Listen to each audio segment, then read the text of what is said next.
My name is Brandy Pessel. I'm a Master Gardener Extension volunteer for Jefferson County, and I'm going to do a hopefully quick presentation here on composting.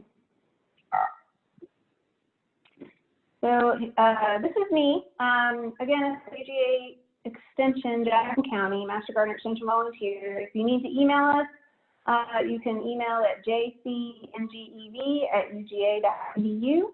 I do all kind of emails from plant IDs to bug IDs, some fungus and molds and things like that. I can more so tell you yes or no if it's a fungus or mold. Those are difficult IDs.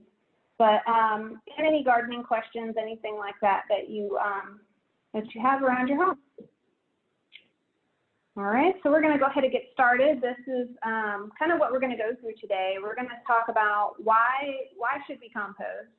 What does it mean to compost? How do you do it? And then basically, what do you do with it once you've made your compost? So really the main reason for composting is to reduce landfill waste. It's estimated that at least 50%, maybe more, of city garbage put out at the curb is compostable. Some of that's food scraps, paper, cardboard, yard trimmings, and then wood waste. Another reason is burn ban. So in some areas you can burn your trash year-round, or not your trash. You can burn paper and yard trimmings and wood waste and things like that. But I know here in our area, we cannot burn during the summer because it's drier and the risk of wildfire is too high. Another reason to compost is it's free mulch and soil amendment. And I put free in air quotes because it does have work that goes along with it. And of course, it's taking something that would have been garbage and turning it into something else. And so in that sense, it's not really costing you anything extra. And compost in and of itself improves drainage and water retention in difficult soils, and we'll talk about that a little bit more in some future slides. So I wanted to talk quickly about compost versus mulch. Compost is a process by which gardeners can convert organic matter, and this is through decomposition that does happen naturally, but to use as compost is called composting. Mulch is applying any kind of material. It could be compost leaves, grass clippings to the soil surface, and it's used to keep the soil cool, to keep moisture in the soil, control weeds and soil erosion. So compost typically is something that's incorporated into the soil. It can be top dressed as well, but mulch is something that its main primary use is top of the soil, and it's weed suppression, soil erosion, and soil temperature and moisture.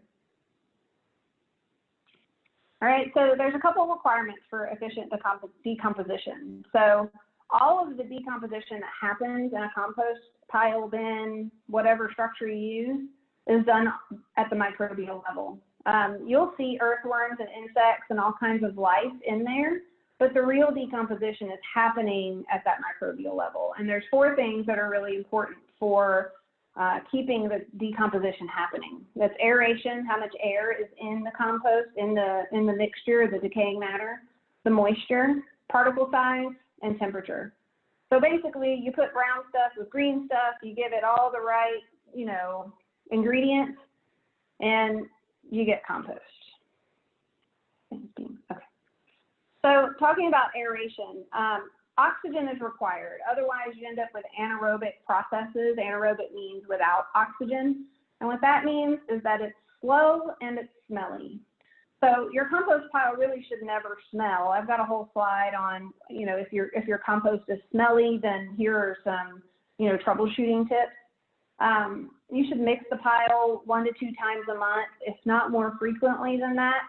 And that's getting oxygen in there. So whenever you hear of people talking about turning a compost pile, you're really just getting air into that and getting that oxygen through the pile rather than just kind of up at the top at the surface. The second requirement for decomposition is moisture. It's required by the microbes to convert any of the decaying material into humus. If you don't get rain, you'll need to water the pile. So you can see here, this person in the picture is adding water into their compost pile. You want it damp but not soggy, kind of like after you squeeze out a sponge, it's still damp. You can feel dampness if you wipe it, you know, on something, you get some moisture out of it. But you don't want your compost to be dripping whenever you squeeze it. Because again, too much water, you're going to get that anaerobic. It's going to block out the oxygen, and you're going to have smelly compost. If you do get it too wet, or like, you know, we just got nearly 4 inches of rain over the last 2 days, you could go out and you could turn the compost a couple of times, and it'll dry that out. The third is particle size. So like I said, all this activity is happening at the microbial level. So grinding up material is going to reduce that decomposition time, because, you know, a whole carrot out in your compost pile is going to take a while with different critters, bugs and insects, and you may even have some rodents come and chew on the carrot. They are actually grinding it down so that the microbes can then come and start working on it. You will have some microbial activity on the outside of the carrot, but then they have to work in towards the inside. Some ways you can do this is with a shredder. You can use a mower with a bagger on it, and you can mow up the stuff. I've mowed leaves and sticks and things like that in this way, but I don't personally mow my food waste, because I feel like that would gunk up my mower that I use for other things. But maybe if you had an old mower, you could use that to help chop up that stuff. Some people use a blender for the food scraps. They just keep a blender on the table, they throw all their food scraps in it, blend it up into a compost smoothie, and pour that on the pile. And you're going to have super fast decomposition whenever it's in all those little small pieces. The next part is temperature. So kind of the vision you have is like this picture when your compost is really cooking, is what they call it. You have some steam let off from it. The lower your ambient temperature is, so like today is a really cool day, it's in the 60s, you're going to have less microbial activity. And then the warmer the ambient temperature, the more microbial activity happens. So in the summertime, if you were to measure gallon per gallon of what you're adding to your compost pile and the amount of compost you get out, you're going to see you make compost much faster in the summertime than you do in the wintertime. It's not that it stops happening. It just happens much slower. So there are two different kinds of microbes. You have mesophilic microbes, which operate in that 50 to 113 degrees Fahrenheit, and then thermophilic microbes, which are 113 to 158 degrees Fahrenheit. So a well-mixed pile is going to have varying temperatures from the center of the pile, where it's the warmest, out to the outside, where it meets ambient air temperature. So it's going to be anywhere between 110 and 160 degrees Fahrenheit in the center there, and it's going to cool as it comes to the outside. Another thing to note is if you can get your compost up to the higher temperatures, you're going to be destroying those weed seeds and diseases too. It's pretty difficult to get compost up to 160 degrees unless you are turning it really, really regularly, and you're really, really precise on your nitrogen to carbon ratios, which we'll talk about here in a minute. My compost doesn't usually steam unless it's really, really big and the moisture's right and the temperature's right and everything like that. Okay, so now we get into kind of what is composting. It's all microbial activity. You got to think of life as a microbe when you're composting. So there's different ways to do composting. So I'm just going to put this little note here in the front, active versus passive composting. Most of what we're going to talk about today is active composting. So that's human assistance in decomposition to make it as efficient as it can be.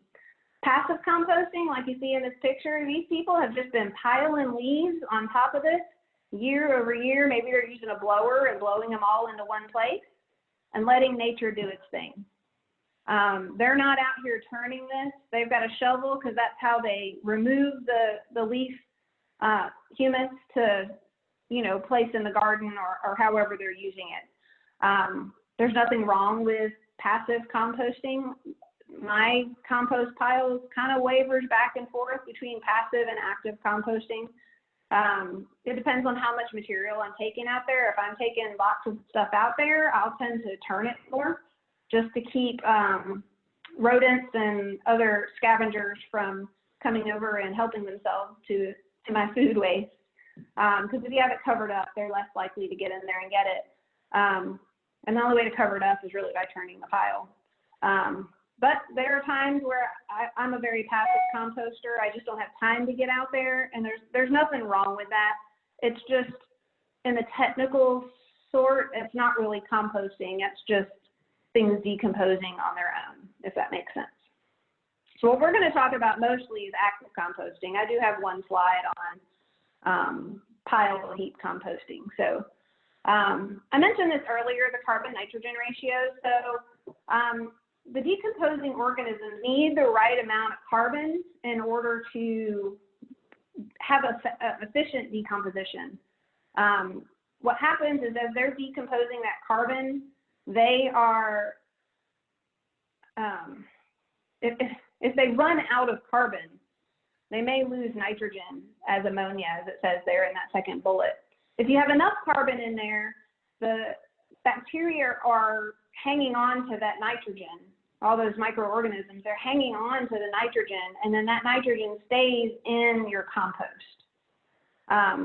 Nitrogen, of course, is one of the macronutrients that plants need to grow. It's commonly found in fertilizer in that NPK, so that first number in a fertilizer ratio.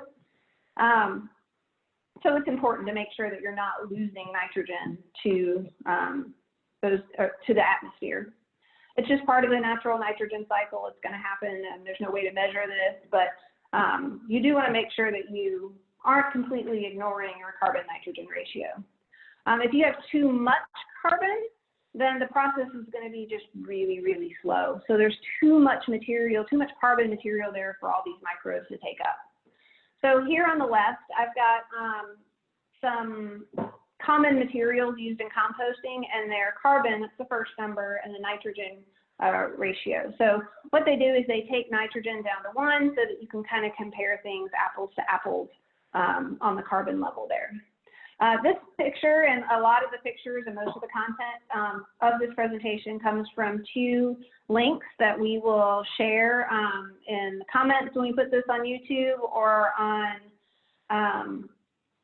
the Seed Library webpage. So you'll be able to get access to all the charts and things like that. So emergency food waste is 15 to 1. So that's about half of the carbon-nitrogen ratio that you need in order to have the right ratio in your compost pile. You can see wood and sawdust is 700 and 500 to 1. You got to be really careful with wood and sawdust in your compost pile, because you get too much of it and it's going to shut down the decomposition the decomposition rate. It's going to slow that down in your compost pile. But putting some food waste, you can see grass clippings and maybe mixing that with leaves, and you'll end up with very nearly just the right ratio. You can see fruit waste is 35 to 1, rotted manure 20 to 1. All of these things are fine in the compost pile. You just really need to be careful with wood, sawdust, and straw. All right, yard organic waste is great to put in your compost pile. You can put leaves, grass clippings, straw, and non-woody plant trimmings. We say non-woody plant trimmings because, as you saw, the wood nitrogen ratio or carbon nitrogen ratio is really high. They're just really slow to break down. So typically what I do is I just have a pile of woody stuff that I just leave there as that passive composting. And once it breaks down, then I'll move that over into the compost pile. A note on grass clippings. Grass clippings really are better left on the lawn. They can get compacted in your compost pile and restrict airflow. Grass clippings kind of, if you've ever seen them even wash whenever it rains, they kind of clump together and they almost form like little dams in areas where you have water flow. That happens in the compost pile too. They're just so small and they stick together. So you can create some anaerobic spaces if you use too many grass clippings. They are very high in nitrogen though, which is the other reason why it's really better to leave them on your lawn. You're clipping nitrogen off and taking it off of your lawn when if you cut your grass at the proper height, not leaving large clippings, but small clippings, then those break down pretty quickly at the soil surface and release that nitrogen back into your grass. So you're kind of having your own recycling of nitrogen there. You want to be careful with herbicides if you do have someone that treats your yard. A lot of the chemicals used to treat for weeds in lawns can hurt other growing plants, so other broadleaf weeds and grasses and things like that, or not grasses, broadleaf plants, so anything you would put in your garden for the most part. And some of these herbicides do persist through compost. They need to get up into that 160 range temperature range in order to break them down. And that just doesn't happen that frequently in the home compost. It's easier on an industrial level where you have these really huge compost piles that you mechanically turn with either turners, or you have a front loader that goes and turns that compost for you. Any branch that's greater than 1/4 inch in diameter does need to be chipped first. So any of your woody plant trimmings, if you have a chipper, you can run them through there and they'll be fine in the compost pile. Just keep in mind that that carbon nitrogen ratio in the back of your mind. Household organic waste, this is my favorite thing to add to the compost pile, mainly because when I put it in my trash, it kind of starts rotting in there and it smells bad. So if I am keeping all my vegetable and fruit scraps, eggshells, coffee grounds, I have a little container I just keep kind of next to my trash can, and I put them in there. It's got holes in the top, so it's not a closed area, because remember, when you cut out oxygen, you get anaerobic processes happening. So with the holes in the top, it keeps the fruit flies from, coming in there and you having a mess of fruit flies around. But it keeps oxygen flowing in and out of that container so that you don't have anaerobic processes happening. Sometimes if you put onions in there, you're going to have some smelly stuff because onions just smell. But for the most part, if you're regularly taking that out to the compost pile, you're not going to have any odors in the house with that. And in this picture, there's some pretty big chunks of things in there. It would probably compost better if you cut some of those up. It's just going to happen faster. If you look up at the top, you can see some flowers. You can put flowers into your compost pile, any kind of fruits and vegetable scraps. You can see there's one lemon in there in the center. You don't want to be careful with citrus. A lot of citrus can get the acidity level a little too high in the compost pile, which isn't habitable for some of these microscopic organisms.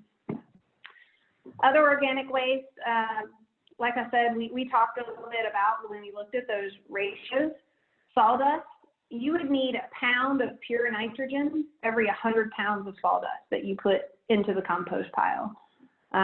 So keep that in mind that, if you do want to compost sawdust and you know where the sawdust came from, it's maybe fresh cut on a tree and doesn't have any, preservation chemicals into it, you may need to get some pure nitrogen fertilizer and actually augment your compost pile in order for that sawdust to break down and for you to have that same rate of breakdown in your compost pile.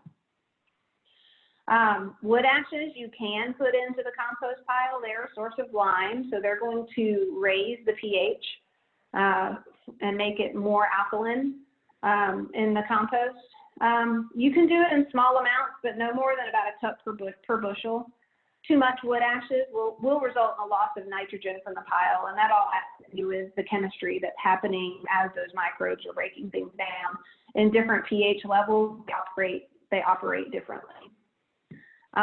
Newspaper, 10% by weight of your total pile is okay, but it's really better to recycle the newspaper. There's so many more uses for newspaper, recycled newspaper in the world versus trying to break it down in a compost pile. It, like grass, will get all compacted together, and you'll end up with some anaerobic stuff going on if you have too much in there. Do not put human or pet feces into your compost pile. It's just a place for disease to grow and spread. No meat, no bones, no whole eggs, grease, or dairy, mainly because it attracts rodents. If you have a really good, really hot compost pile, you might could compost some of these things, but the general rule and the general guidance with composting is not to put those things in there, mainly because most people are composting these things by home, and you don't want to be attracting rodents near your house. They know your house is there anyway. Don't feed them. So I mentioned this on that previous slide when we talked about wood ashes. So if you need more nitrogen, manures are a good place, or blood meal, to get nitrogen. I have a little asterisk by manure because anytime I mention livestock manures, I need to make sure I talk about horse manure. Horses tend to graze in fields that are treated, and cows do too, with 2,4-D, which is a persistent herbicide that's used to keep broadleaf weeds knocked down. Cows have multiple stomachs, and they are able to break down that 2,4-D, and it does not pass into their manure. But horses are not able to break that 2,4-D down in their more simple stomach system, and so they horse manure, you have to know where the manure came from, where the horses were grazing, and whether their pasture was sprayed with 2,4-D or not. If you know this information and you have some horse manure, then by all means use the horse manure in your compost pile. But most people, if you're getting horse manure because they're not your horses, then you're going to have to ask and try to find out all this information. So you can add manure or blood meal, like I said, to get more nitrogen, or you can add a high nitrogen fertilizer to your compost pile. You're just going to look for that N and the first number and the NPK number, and that's going to tell you how much nitrogen it is. You can buy pure nitrogen, and you can add that to your compost, or like I said, just any high nitrogen fertilizer is going to help bring that number up. So when the pH falls, so remember we talked about that wood ash making the pile more alkaline. When the pH falls and the microbial activity is working, so whenever those little microbes are doing their thing, the compost is going to become slightly more acidic. Wood ashes is going to raise the pH, cause some of that nitrogen to get lost as the air as ammonia gas. So you do want to be careful if you're adding wood ashes to your compost. Same with lime. If you just have some old lime that's kind of all congealed together and in your bag, take care of putting that on your compost, because you're going to affect that microbial activity rate by changing the pH. This is just kind of a fun graphic that I found from a website down here at the bottom. I love a good flow chart. So it's just a lot of fun. You can click pause when you get here on the video and take a look at this, because it's pretty funny. Can you compost at home? No. Then you need to do community compost if that's available. Can you compost at home? Yes. Where? Outside or inside? How do you feel about worms, ick, or love and worm bin? It's just a really fun little graphic to kind of help you decide what style of composting you are interested in. We're going to get into all those different containers and structures for composting here soon. We're doing it right now, in fact. So composting structures are there to save space, hasten decomposition, keep your yard looking neat, kind of contain the pile in some sort of, structure. And these structures can be a variety of materials. They can be really, really simple or really complex. So we're going to dive into these. This is kind of the passive composting method that I was referencing at the very beginning of the presentation. This is just a heap or a pile. There are some pros. It's easy to mix or turn. It's open to the air, so you're going to get plenty of moisture from rainfall as long as you're getting rain.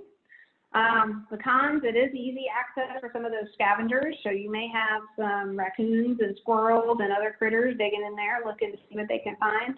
And it's going to have slower decomposition unless you're turning frequently. If you don't turn this at all, it will turn into compost over the course of a year or 2 years.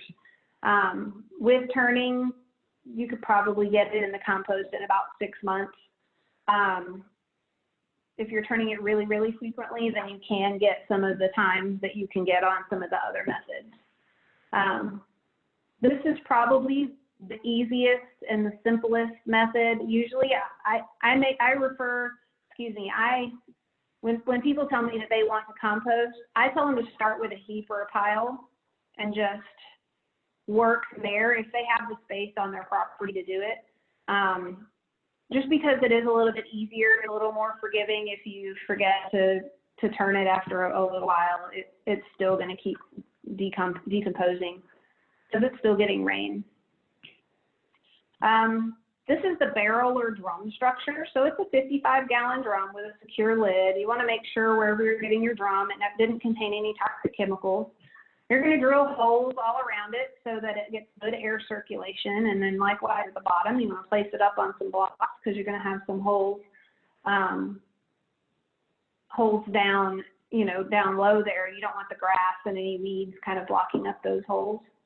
You're going to fill it 2/3 of the way with organic waste and dump a half a cup of high nitrogen, or quarter cup, a high nitrogen fertilizer in there. Water it to keep it moist. You're going to roll it around every few days to kind of mix it, which is kind of the beauty of being in that drum. And if you do that, it's going to be ready in 2 to 4 months. That's super fast. Some of the pros are it's so quick. You get compost in 2 to 4 months, and it's contained, which is good for small yards. But the cons, it's heavy. It's a lot of work to roll that thing around, and you could build some kind of contraption, sort of like you see in the picture here, to be able to kind of spin it. But these can be a lot of work. This is, of course, a kind of a DIY version of the barrel or drum. There are commercial versions that you can buy too that kind of have little roller systems that they're on, and you can turn them. I have one of these. It's not my favorite composting structure, mainly because it's a lot of work, even in the small size. If you're not really careful about your moisture in it, I got it way too wet inside one time, and it was full of black soldier fly maggots, which they're wonderful composters, but they stink. So, that's been my challenge with the barrel or drums is it's a lot of work and you need to manage the moisture in there. This is another popular method for a composting structure, and it's considered a bin. This is about 3 to 5 feet high, 4 feet high. 3 to 5 feet in diameter, about 4 feet high. There's no bottom to this. What this is it's just a screen with some snaps or some twine tying it together. You're basically going to stand it up somewhere, fill it with your compost, and then to turn it, you have to unsnap the wire, kind of set it next to the pile, and turn all the old contents into that pile. The pros, it can be fairly quick. It's pretty easy to turn if you have the space to do it, but if you don't have room, it's going to be pretty difficult to be turning this frequently. This is showing about 6 months into composting, maybe a little more, 7, 8 months, where November 2019 and then June 2020, it had, come down to about half of what it was before. So this is great because and I didn't put this in the pros, but you have this airflow all the way around it. So you're going to have a lot more aeration into this type of composting. You're going to keep out all your rodents too, for the most part, because they're not going to be able to get through that wire. This next structure is a really neat one. It's called the 3-chambered bin. So you have these 3 chambers that you build. You see you still have the wire kind of around the outside, and that helps with airflow. But you have slats in the front, wood slats that slide down. And that's just so you can get to it to turn it. What you do in the first bin is you just have your balanced mixture of material, so that 30-to-1 carbon-nitrogen ratio, and you leave it there for 3 or 5 days. Then you come and you scoop it into the second bin, and you start pulling those slats down so you can get to the material in there. And then you set it, that material stays in that second bin for 4 to 7 days. And you're still turning it probably daily in this whole process. The third bin is going to be finished or nearly finished compost, where you're going to scoop out of that second bin into the third bin. So once you empty the first bin into the second bin, you then start filling up the first bin again, you know, fresh with new scraps. If you get your ratios right and your temperature up, this can be a very, very quick composting process. It's pretty easy to manage because you know your fresh stuff always goes in the first bin. The middle bin is sort of your transition bin, and the last bin is going to be your more finished compost. You need a little bit more space to be able to do this because you have a, you know, semi-permanent structure there. And it needs more frequent attention. At least twice a week, you're going to be out there turning these. If you see the structure here, this structure does not have a bottom to it. We don't recommend putting a bottom on your composting structures that are on the ground because that's a place for microbes and earthworms and everything to be able to come up into the compost to be able to do that work. It's one of the drawbacks of the containerized style of composting. All right, so I'm going to talk a little bit about layering. Compost layering is going to get your compost process happening faster. I'm going to be really honest. I don't layer mine as precise as it's listed out here. I tend to put my stuff out there and I'll cover it up with some browns, but I don't measure and, you know, and do all this kind of stuff. But your greens are going to be your nitrogen, high nitrogen material. So anything in that carbon nitrogen ratio that the carbon number is small to the 1 nitrogen are going to be things that are greens. Food clippings, grass clippings, fresh manure, and any of your garden clean out. So as long as you're not taking diseased plant material and putting it into your compost, you can use anything in your garden. I would stay away from seed heads too, only because home composting doesn't tend to get hot enough to kill seeds.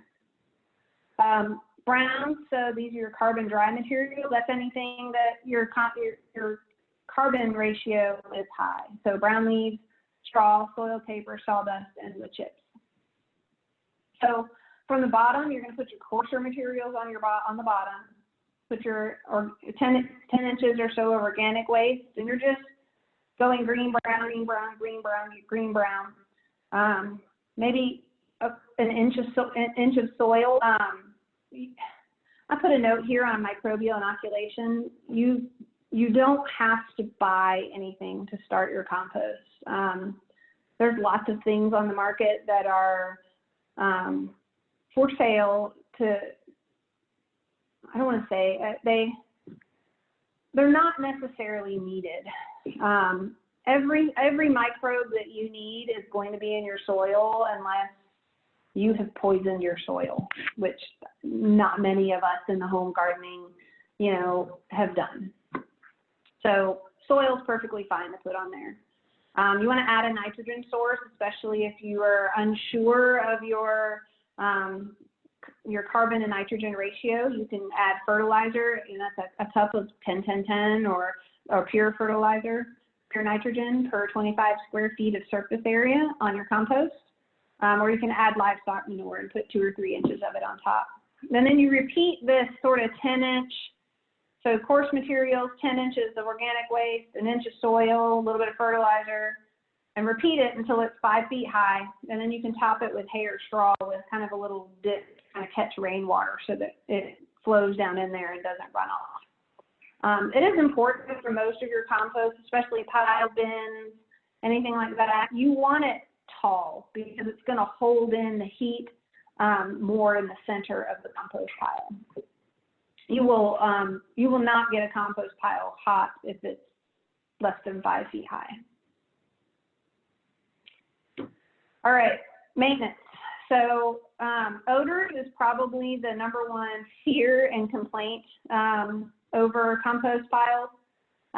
If you're turning at least once a month, you're going to really cut down on your odors out in the compost pile. Again, I said it should be moist, not waterlogged. You shouldn't be able to pick up a handful of your in-process compost and it just drip out. That's way too wet, and you need to turn it more frequently than that.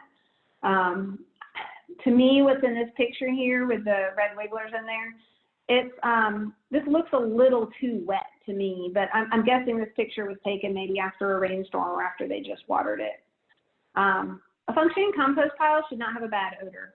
It's going to smell earthy, and of course, if you have onions or lemons and different, fruits in there, you're going to smell some of that, but it shouldn't be repulsive like a garbage pile does.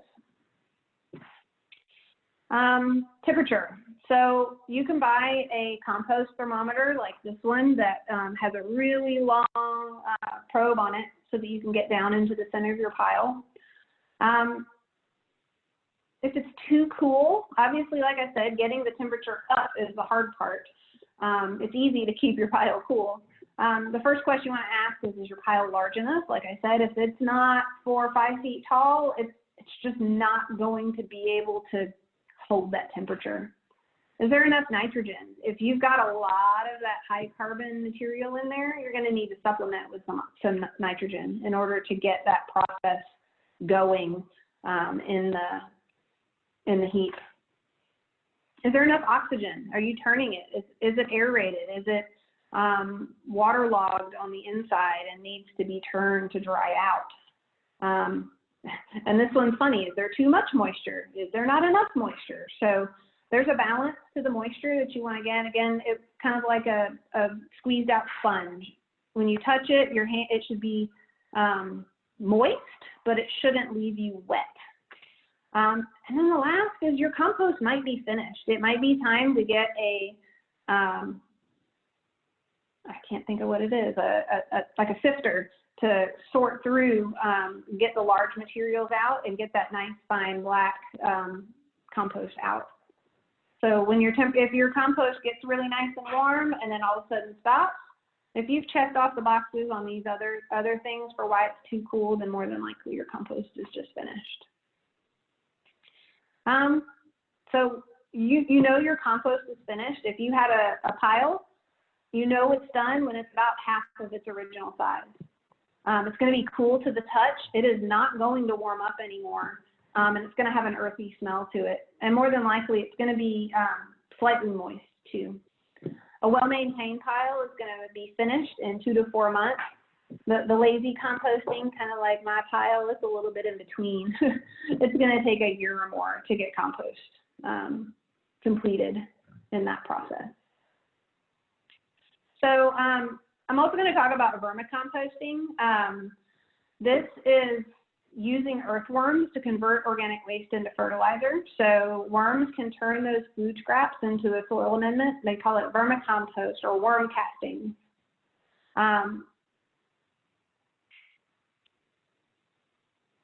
You'll need a place to keep the worms.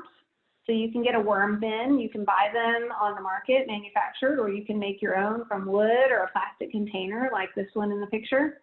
The bins do need to be a dark color. Worms don't like light.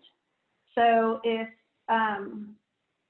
there's a lot of light coming through, like a clear container, the worms are not going to be real happy, and they're not going to do a good, efficient job of eating all the food scraps. You want it to have a tight-fitting lid. You want to drill air holes around it. They do need air. You can put like a 3-inch hole on one end with a little vent, kind of like in the picture here, or you can you can put some 1/2-inch holes on the sides and put hardware cloth over them. You just don't want the worms to be able to get out or anything else to get in there. And you want to drill a couple holes in the bottom of the bin for drainage too, because they do produce waste and there is moisture in this process, and so you don't want them swimming in there. The ideal temperature for the composting worms is 59 to 77 degrees. That's pretty much the temperature we keep our houses at. So they will be perfectly fine and happy, the worms will, indoors, or you can place it outdoors in the shade. Maybe the basement in the summertime. I don't know that I would keep a worm bin outside in the summertime here. I don't know that you could keep it below 77. During cold months, the worm bin can be insulated with blankets. You can put some straw in there and around it, blue board, or any other kind of material to keep it warm. They'll survive at temperatures between 32 and 95 if you have at least 4 inches of bedding in there to kind of buffer the heat from them in the cool. They're just ideal temperature range is that 59 to 77. That's where they're going to be the most active and the quickest at creating vermicompost. So their bedding, this is a great way to use those newspaper clippings that may be in the compost pile. It's too much paper for it. You can shred newspaper, office paper, cardboard, brown leaves. You can put finished compost in there, sawdust, straw, coconut pith fiber, rotted and rinsed horse manure. Again, horse manure, you want to make sure that there's not any herbicides that are going to be in that the horses grazed on. You want to put the bedding materials in a bucket of water and let it soak for 10 minutes.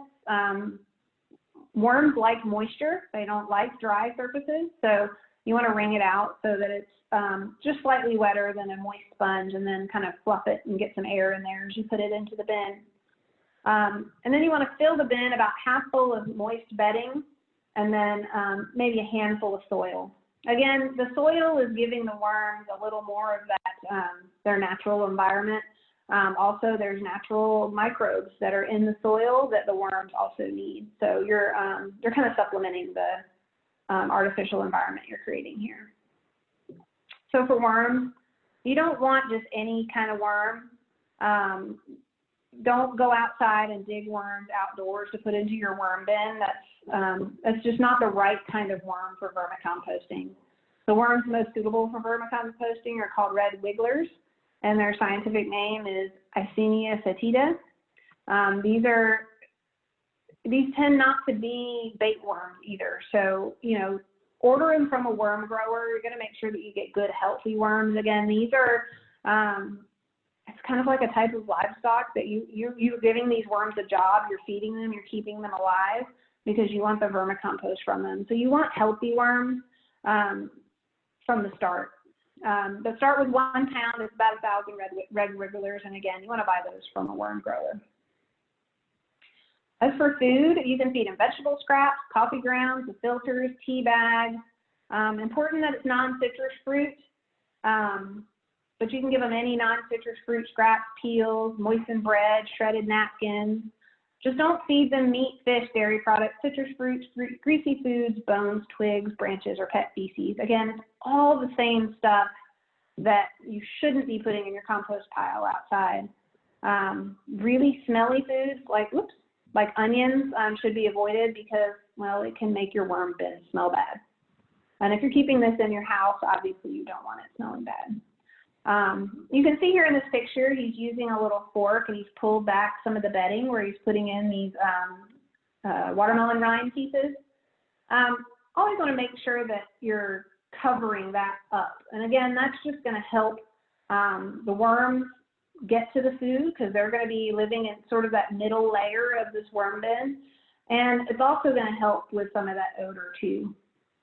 You always want to make sure that the food scraps are eaten before you add more. The worms are only going to eat so much, and if you give too much food in there, then you're going to have the bad odors as other processes begin to break down that food.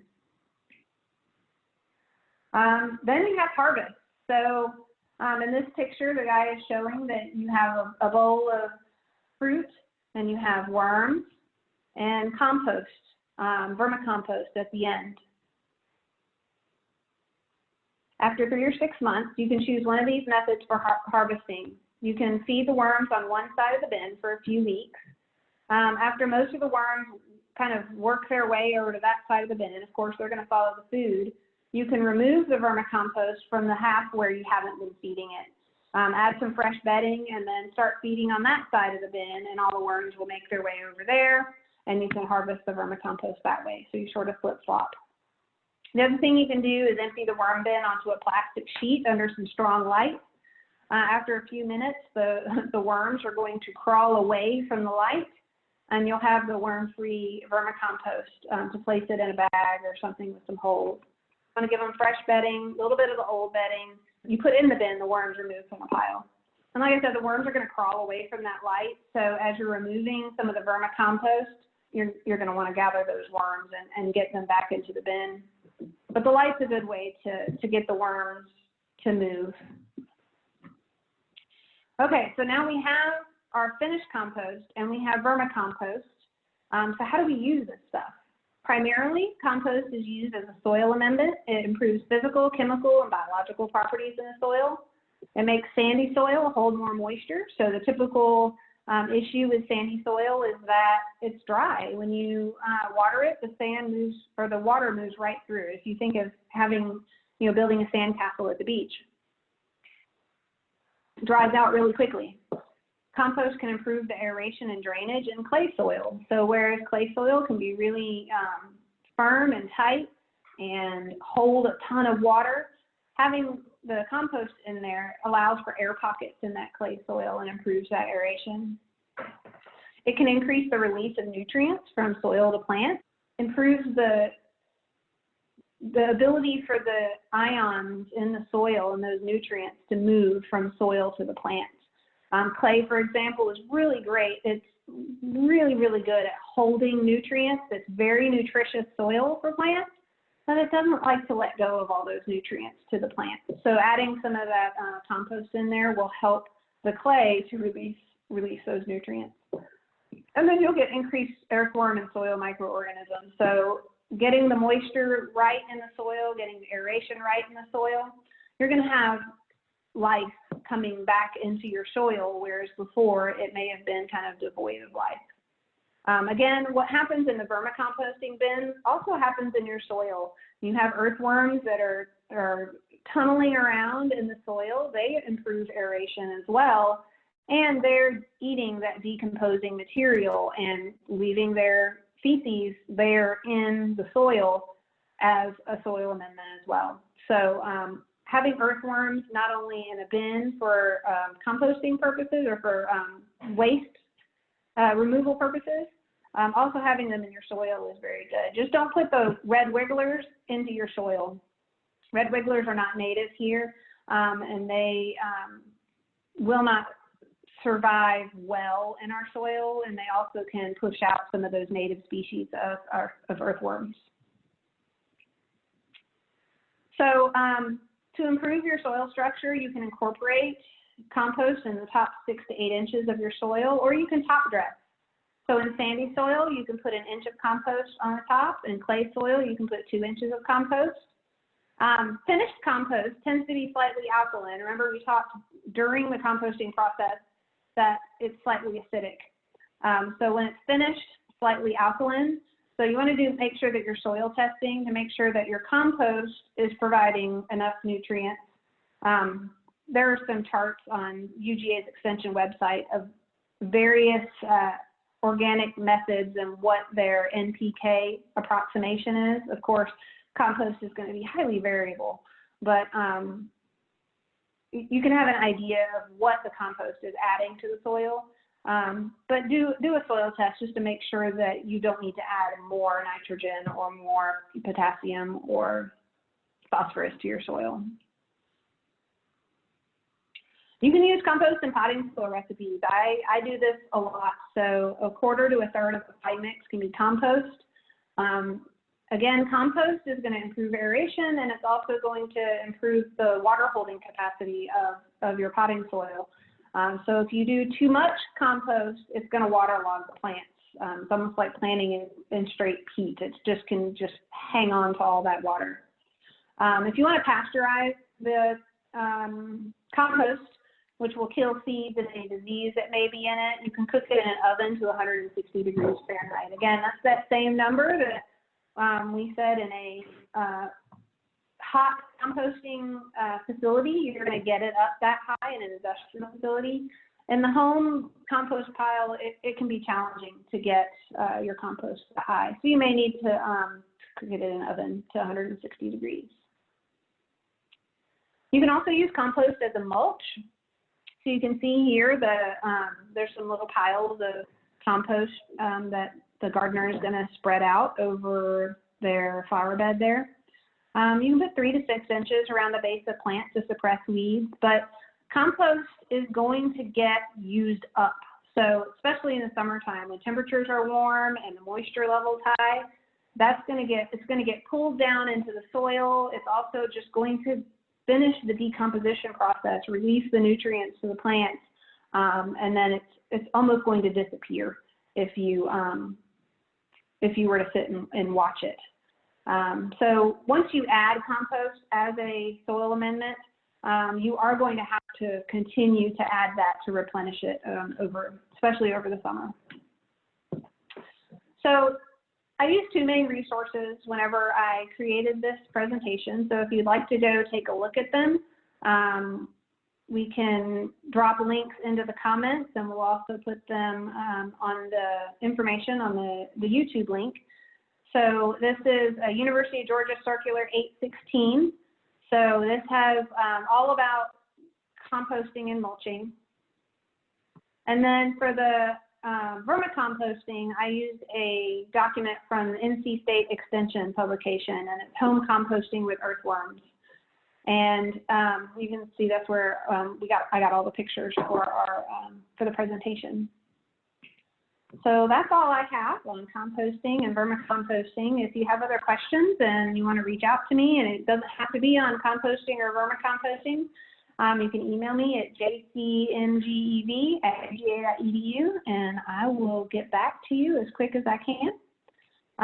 And if you happen to be watching this and you're not from the Jackson County area and you have a question you would like to ask your local extension, you can go to extension.uga.edu and find your local office, or you can call 1-800-ASK-UGA1, and they will get you connected to your local university extension agent.